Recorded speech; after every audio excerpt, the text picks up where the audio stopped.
તો શું રાખો બિંદુ -1 6 એ બિંદુઓ -3 10 અને 6 8 ને જોડતા રેખાખંડનું કયા ગુણોત્તરમાં વિભાજન કરશું? જો હવે આપણે ત્યાં ગયા હતા એમાં આપણને ગુણોત્તર આપેલો હતો બરાબર. આમાં આપણે પ્રશ્ન પૂછ્યો છે કે આ ગુણોત્તરમાં વિભાજન કરશું, મતલબ આપણે શું ગોતવાનું થાય ભાઈ f1 અને f2 આ ગુણોત્તર છે આપણે ગોતવાના છે. તો સ્વાભાવિક છે ગુણોત્તર આપણે ગોતવાના હોય તો આપણને વિભાજન બિંદુના યામ છે આપેલા હોય. તો આ કીધેલું છે જો બિંદુ -1 6 બરાબર બિંદુ -1 6 એ બિંદુઓ -3 10 અને 6 8 ને જોડતા રેખાખંડનું કયા ગુણોત્તરમાં વિભાજન કરે? તો અહીં આ બિંદુ -1 અને 6 છે ને એ આપણને વિભાજન બિંદુ આપેલું છે. વિભાજન બિંદુ. તો સરળતા માટે આપણે રેખામાં થોડી લઈ જવા અને હું a નામ આપી દઉં અને હું b આપી દઉં અને આ આપણને આપેલું છે વિભાજન બિંદુના યામ p આપેલા છે. ચલો હવે a મને બદલાય તો ખાસ યાદ રાખજો થોડું મગજ બરાબર છે મારવાનું કે અહીંયા ખાલી મને હું આપ્યું જો બિંદુ હોય હું આપ્યું અહીંયા હું આપ્યા બિંદુઓ હોય હું આપ્યા છે મતલબ કે બિંદુઓ એટલે આ a અને b હોય તે વિભાજન બિંદુ એક જ હોય એટલા માટે મને શું કીધું છે એ બિંદુ આપેલું છે. આમાં અમુક ને બનતું જ થાય તમારે વચમાં કોને લખો બરાબર સમજશો તો નહીં વાંધો આવે એટલું મગજના નંબર પછી પરીક્ષામાં આ લોચા થશે. તો અહીંયા a ના યામ અને -3 અને 10 આપેલા છે અને b ના યામ અને 6 અને માઈનસ આપેલા છે 6 અને માઈનસ આપેલા છે અને વિભાજન બિંદુના યામ કેટલા આપ્યા -1 અને 6 આપ્યા છે. આ આપણને વિભાજન બિંદુના યામ અને xy ના યામ આપેલા છે. તો આને આપણે x1 y1 આ x2 અને y2. ચલો તો વિભાજન બિંદુના યામ સૂત્ર મેળવીએ. વિભાજન બિંદુ b ના યામ બરાબર સૂત્ર થશે f1 x2 f2 x1 ના છેદમાં f1 f2 અને f1 y2 f2 y1 ના છેદમાં f1 f2. ચલો બે લાઈન સુધી બસ હવે શું કરવાનું છે ભાઈ? તો ભાઈ મને અહીંયા વિભાજન બિંદુ p ના યામ આપેલા છે કેટલા આપેલા છે -1 અને 6. તો આની જગ્યાએ આપણે લખવાનું -1 અને 6. ચલો હવે f1 મને આપેલા છે તો કે ના f1 આપણે ગોતવાના છે તો f1 ની જગ્યાએ શું આવી જશે f1 જ આવે પણ x2 આપ્યા તો કે હા કેટલા આપ્યા છે 6 કેટલા આપ્યા 6. f2 આપણે ગોતવાના છે તો x1 કેટલા આપ્યા -3 ના છેદમાં f1 અલ્પવિરામ આપણને ખબર છે ને આ તો x યામ કહેવાય ને આ તો y યામ કહેવાય. આ વસ્તુની આમાં આગળ જરૂર પડશે એટલે ખાસ યાદ રાખજો. ચલો હવે f1 ગોતવાના છે y2 માઈનસ આપ્યા f2 નથી આપ્યા y1 10 આપ્યા છે અને f1 ના છેદમાં f2 એટલે આગળ લખીએ -1 અને 6. હવે 6 નો f1 એ ગુણાકાર શું થશે 6 f1 વત્તે ઓછે ઓછા 3 નો f2 એ ગુણાકાર શું થાય 3 f2 થશે f1 f2 અલ્પવિરામ f1 નો માઈનસ એટલે શું થાય -8 ચલો આ વત્તા 10 f2 ના છેદમાં f1 f2 ચલો અહીંયા હું લીધું કે આપણે હવે અહીંયાથી આપણે કેમ થાય કઈ રીતના બધા અહીંથી આપણે દાખલો બરાબર. તો જો આ આપણો કયો યામ છે x યામ આ આપણો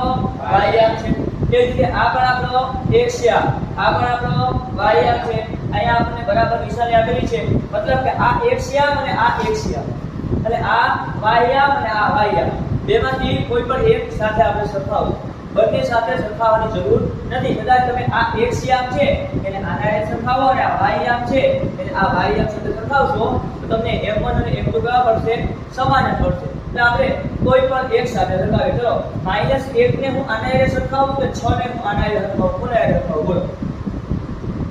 -1 ને આના સાથે સરખાવું કે 6 ને સરખાવું કોને સરખાવું? ચલો 6 ને ચલો 6 બરાબર -8f1 10f2 ના છેદમાં f1 f2. તો જો સરખાવ્યા હવે આના ઉપરથી તમે જોઈ શકો અહીંયા m1 ને m2 m1 ને m2 મતલબ કે આના ઉપરથી મને m1 અને m2 છે તો કે મળી જશે એટલે એ જ આપણો જવાબ થશે હવે આ m1 અને m2 ભાગાકારમાં છે આ બાજુ આવે તો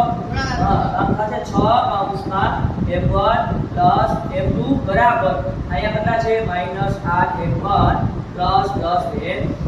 હવે 6 નો m1 એટલે ગુણાકાર શું થશે 6m1 6 નો m2 એટલે ગુણાકાર શું થાય 6m2 બરાબર -8m1 10m2 હવે તો કે અહીંયા m1 m2 તો આપણે શું કરશે m1 ને m1 ને બરાબર છે અને m2 અને m2 ને બરાબર ની એક બાજુ m1 રાખશું અને બરાબર ની એક બાજુ m2 અને m2 ને રાખી તો આ 8m1 માઈનસ માં છે આ બાજુ આવે તો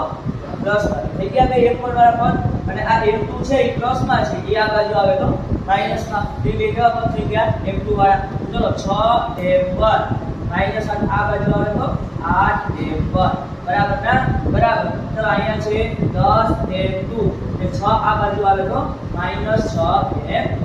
ચલો 6m1 8m1 તો 6 ને 8 કેટલા થાય 14m1 ને 10m2 ને 6m2 તો 10 માંથી 6 ગયા તો 4m2 બસ હવે ખાલી આપણે બે સ્ટેપ જ પૂછશે ભાઈ m1 અને m2 માટે પરંતુ મોસ્ટ ઓફ વિદ્યાર્થી અહીંયા ભૂલ કરશે બરાબર હવે આપણે શું કરવાનું છે ગુણોત્તર એટલે m1 જેમ m2 ગોતવાનું નથી ગોતવાનું હવે આ ગુણોત્તર છે એને હું આ પ્રમાણે લખ્યો m1 ના છેદમાં બરાબર તો m1 અંશમાં હોય એટલે m2 હંમેશા માટે ક્યાં હોય છેદમાં હોય તો આપણે પણ આયા એ રીતના જ બરાબર છે કે ગોઠવણી કરવી પડે કે જેથી કરી m1 અંશમાં રહે m2 ક્યાં આવી જાય છેદમાં તો ચલો જ્યાં m1 હોય ને ત્યાં જોવાનું અહીંયા m1 છે એના છેદમાં પણ આવશે m2 આવે કે ન આવે તો આ m2 ગુણાકારમાં છે આ બાજુ આવે તો હવે આ કેવું જો 14m1 આ m2 આ બાજુ આવશે તો શું થશે ભાગાકાર તો બરાબર ના બરાબર હવે m2 એ ને બીજા કેટલા હોય 4 લઈ તો જો આ આપણે પેલી વખત જ આવું કરવાનું પછી આપણે મગજમાં બેસી જાય તો તમે ડાયરેક્ટ લખી શકો ભાઈ એટલું મગજમાં એટલે આટલા બધા સ્ટેપ નહીં કરવાના પણ સરળતા ખાતર તો m1 ના છેદમાં m2 બરાબર 4 હવે તો કે મને m1 ના છેદમાં m2 મળી જાય એમ છે પણ આ 14 છે ને આ ગુણાકારમાં છે કે આ બાજુ આવશે તો ભાગાકાર તો હવે પછી સ્ટેપ આવું થશે m1 ના છેદમાં m2 બરાબર 4 ના છેદમાં હવે આવે આપણે છેદ કરીએ તો 2 દુ 2 સત્તા 2 હા તો જો m1 ના છેદમાં m2 કેટલા મળ્યા 2 ના છેદમાં 7 તો ગુણોત્તર શું મળ્યો આપણને 2 7 મળ્યો ક્લિયર એક યાદ રાખવાનું કે m1 ના છેદમાં m2 m1 અંશમાં હશે અને m2 છેદમાં હશે આ રીતના પછી ગોઠવણી આપણે કરી દઈએ ત્યારબાદ એના પછીનો દાખલા નંબર 5 કે x અક્ષ બિંદુઓ a 1 - 5 અને b -4 5 ને જોડતા રેખાખંડનું કયા ગુણોત્તરમાં વિભાજન કરશે એટલે ત્યારબાદ આપણે એ વિભાજન બિંદુના યામ પણ શોધવાના છે આ રીતનો દાખલો પરંતુ અહીંયા આપણને વિભાજન બિંદુના યામ છે ને એ એક અક્ષ સ્વરૂપે આપેલા છે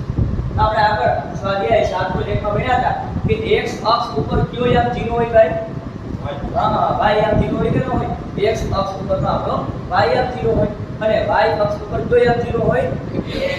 બરાબર તો બસ એ વસ્તુનો જ આપણે ઉપયોગ કરવાનો છે તો માની લો કે મને વિભાજન બિંદુના યામમાં આ a આપેલું છે આ b આપેલું છે અને વિભાજન બિંદુ એ બિંદુ છે કે b આપેલું છે તો a ના યામ મને 1 અને -5 આપ્યા છે b મને -4 અને 5 આપ્યા છે તો આ b છે ને બરાબર એ મને શું આપ્યું જો x અક્ષ શું આપ્યું છે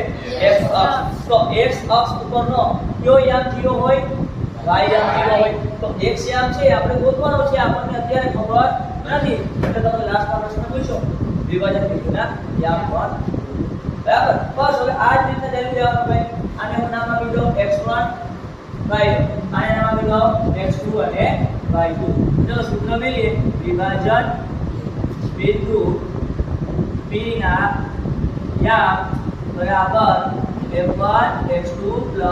m2 x1 ના છેદમાં m1 m2 અને m1 y2 m2 y1 ના છેદમાં m1 તો p ના યામ મને શું આપ્યા x અને 0 આપ્યા હવે m1 આપણે ગોતવાનું છે ભાઈ x2 કેટલા આવ્યા -4 પ્લસ આ પ્લસ હવે m2 નથી આવ્યા હવે x1 1 અને m1 પ્લસ m2 ચલો અલ્પવિરામ હવે m1 ના m1 y2 કેટલા આવ્યા 5 ચલો m2 ના m2 y1 કેટલા આવ્યા -5 કેટલા આવ્યા આપો ને ચલો -5 ના છેદમાં m1 પ્લસ બસ કિંમત લેવાની બીજું કંઈ આ ક્યાં કરવાનું છે નવીન કંઈ છે જ નહીં ચલો હવે m1 નો -4 આવે એવું થાય -4m1 વત્તા m2 ના છેદમાં m1 પ્લસ m2 આ તો એક્સિયમ ચલો y માં 5m1 વત્તે ઓછા 5m2 ના છેદમાં m1 પ્લસ ક્લિયર બસ હવે હું કશું બોલો હા સરખાવવું પડે ને અહીંથી ચલો આ એક્સિયમ છે આ એક્સિયમ છે આ વાયમ છે આ પણ વાયમ છે અને તો ભાઈ x ને એક્સિયમ સાથે સરખાવવું કે y ને વાયમ સાથે તો જો અહીંયા x ની કિંમત તો મને આવી જ નથી તો એને હરખાવીને મેં કાયદો તો છે જ નહીં તો હું કરીશ y ને બરાબર છે વાયમ સાથે સરખાવું તો અહીંયા વાયમ અને હું આવ્યો 0 બરાબર આ બાજુ વાયમ છે 5m1 -5m2 ના છેદમાં m1 પ્લસ m2 હાલો આ m1 બતા m2 ભાગાકારમાં છે આ બાજુ લઈ તો ગુણાકારમાં તો એ તો જવાબમાં આવી જશે 0 જ આવી જશે બરાબર 5m1 5m2 હવે છોકરા ભાઈ 5m2 માઈનસમાં છે ઓલી બાજુ જશે તો પ્લસમાં થઈ જશે તો આમ થશે 5m2 બરાબર 5m1 ફરી પાછું m1 ને m2 ની કોઈ બસ મને મળવા આવેલી છે ફક્ત ને ફક્ત એ જ યાદ રાખવાનું કે m1 ના છેદમાં m2 તો m1 અંશમાં હોવો જોઈએ m2 ક્યાં હોવો જોઈએ છેદમાં હોવો જોઈએ નામ લખી આપું m1 ના છેદમાં m2 ડાયરેક્ટ હવે 5 ના છેદમાં 5 તો 5 5 ગુણી ગયા તો m1 ના છેદમાં m2 બરાબર જવાબ આવશે 1 ના છેદમાં 1 એટલે ગુણોત્તર મળી ગયો શું મળ્યો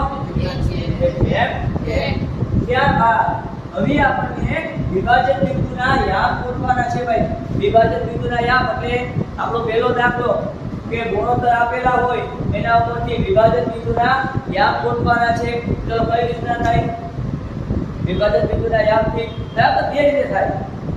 એક ગધા બધું થશે અને એક શોર્ટકટ થી શોર્ટકટ થી કરવો છે કે પાછું અવળી રીતથી જ કરવો છે હા બરાબર છે તો જો આપણને એક યામ તો ખબર જ છે કે નથી ખબર કે y યામ 0 છે કયો યામ 0 હે તો મારે કયો યામ ગોતવાનો થાય x યામ ગોતવાનો થાય તો આપણે અહીંયા નજર ફેરવીએ તો કે આ x યામ છે અને આ x યામ છે આ બેને હરખાવીશ તો જો આમાં મને m1 ની કિંમત મળેલી છે m2 ની કિંમત મળી ગઈ છે તો x યામ ડાયરેક્ટ મળી જાય તો મળી જાય ઓલું તો તમે પાછું હે ને વિભાજન બિંદુ સૂત્ર લખો m1 x2 m2 x1 પાછું આખું લખવા જાશો બધાની કિંમત મેળવશો પરંતુ આપણને y યામ 0 જ આપેલો છે તો હવે આપણે શું કરવાનું ભાઈ તો કે બેના x યામ લખાવ્યો તો x બરાબર -4m1 m2 છેદમાં m1 m2 તો -4 ના -4 m1 કેટલા આવ્યા આપણને 1 આવ્યા m2 1 આવ્યા m1 m2 કેટલા આવ્યા 1 ને કેટલા થાય 2 થાય તો -4 * 1 ના છેદમાં 2 તો જવાબ આવ્યો -3 ના છેદમાં 2 આ આપણો x યામ અને y યામ આપણને મળેલો છે 0 છે બરાબર બેટુ મગજમાં લખો